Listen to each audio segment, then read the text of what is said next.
Hi guys ये फल को देखो जदि आपण मैंने ये फलर नाम जानते तो निश्चय कमेंट करूँ। तो देखा गाइज ये फलटा ना कि ये टाइप अच्छी है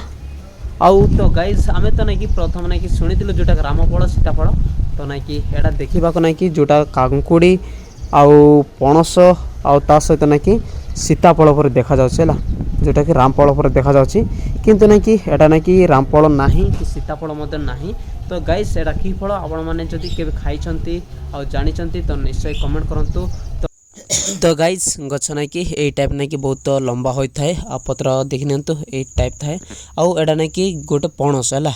जोटा छोट पणस जोटा कि केरल आड़े ना कि बहुत मात्रा रे मिली थाए। एटा बहुत छोट अच्छी कि कि बड़ एबार बाकी अच्छी तो ना कि आम एटा ना कि तलिकिना धरी पड़े आसलु आउ आपण मैंने यही फल को केबे खाइछंती नै तो निश्चय कमेंट करंतु। तो गाइस एटा होची जोटा कि लक्ष्मण फल है जोटा कि आपण मैंने खाइथिबे रामफल सीताफल खाइथिबे किंतु ना कि एटा होची लक्ष्मण फल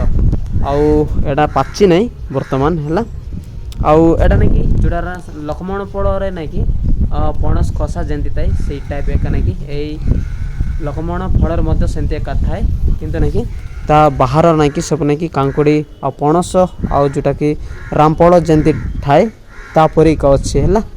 तो गाइस आपण मैंने ये फल विषय जानी कि ना आउ कभी खाई कि ना कमेंट करंतु आउ एटा ना कि जेतेबेले पाचिबो सेतेबेले आपन मते देखै देबो